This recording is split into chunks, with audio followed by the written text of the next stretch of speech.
So Revanth Reddy ప్రభుత్వం ఇది ప్రతిపక్షాలు ఒక దట్టు బీజేపీ బీఆర్ఎస్ కూడబలుక్కొని ప్రభుత్వం మీద ప్రభుత్వ వ్యతిరేకత ఉన్నట్లుగా ఒక ఒక అపోహ సృష్టించి ప్రాపగాండా చేస్తుంది అనేది మీ మీద ఆరోపణ. ఒకవేళ నిజంగా అసత్యం అయితే ప్రాపగాండా సృష్టించే ప్రజలు అతుక్కోరు కదా.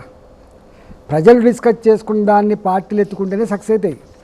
ప్రజలలో ప్రజాగర్భంలో రేవంత్ రెడ్డి సర్కార్ దీని పని అయిపోయిందని చెప్పి ప్రజలు భావించినప్పుడు, అది భారతీయ జనతా పార్టీ మాట్లాడినప్పుడు, ఇట్లా మాట్లాడినప్పుడు నిజమే అంటారు తప్ప ప్రజలు అనుకోనప్పుడు ఇట్లా మాట్లాడి అనుకో, భారతీయ జనతా పార్టీ మాట్లాడి అనుకో, అరే వీళ్ళేందా అంత అబద్ధం చెప్తాండ్రు అని చెప్పి అసహించుకుంటారు. గుర్తుపెట్టుకోండి, బీసీ కులగణన అనేది ఓన్లీ తెలంగాణ ప్రభుత్వం మాత్రమే చేసింది. ఇప్పుడు కేంద్ర ప్రభుత్వం కూడా తెలంగాణ ప్రభుత్వాన్ని ఆదర్శంగా తీసుకొని ఇంప్లిమెంట్ చేస్తుంది అని సీఎం క్లెయిమ్ చేసుకుంటున్నారు. ఏం చెప్తారు బీజేపీ నాయకులు? మాట, ఈ దేశానికి స్వతంత్రం వచ్చి ఎన్ని రోజులు అవుతుంది రజనీకాంత్ గారు? 77 ఏళ్ళు అవుతుంది. 77 సంవత్సరాలు అవుతుంది. 48 సంవత్సరాలు పాలించిన పార్టీ ఏంటండి? కాంగ్రెస్ పార్టీ కాదు దేశంలో. ఈ రాష్ట్రంలో 40 ఏళ్ళు పైబడి పాలించిన పార్టీ బీజేపీ కాదా, కాంగ్రెస్ కాదా అండి? నిజంగానే నువ్వు బీసీల మీద కదా ప్రేమ ఉంటే ఎందుకు ఒక బీసీ ముఖ్యమంత్రి చేయలేకపోయినావు?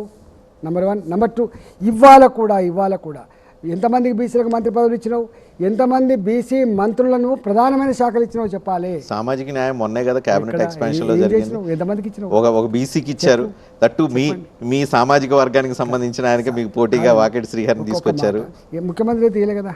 నువ్వు అంటున్నావు కదా బీసీలు 50% పైబడి ఉన్నారు, బీసీల ఛాంపియన్ అని చెప్పుకుంటున్నావు కదా, ఎందుకో ముఖ్యమంత్రి చేయలేకపోతుంది అంటే 50% ఉండే ఓట్లు కావాలి కానీ వాళ్ళలో ముఖ్యమంత్రి పదవి నిర్వహించేటువంటి క్వాలిటీ మాత్రం లేదని చెప్తున్నావు. ఇది నీ నైజం కదా. నెక్స్ట్ బీసీకే ఇస్తామని చెప్తున్నారు. దేశంలో నెక్స్ట్ కాంగ్రెస్ వస్తే బీసీకే ముఖ్యమంత్రి అవుతారని పీసీ ప్రెసిడెంట్ 50 ఏళ్ళు ఇవ్వండి ఇప్పుడు ఇస్తామంటే ఏమంటారు చూసినావా? ఏం చెప్తారండి? అబద్ధాల పునాది బతికే పార్టీ కాంగ్రెస్ పార్టీ. గుర్తుపెట్టుకోండి, ఎప్పుడు చేయదు. వాళ్ళకి తెలుసు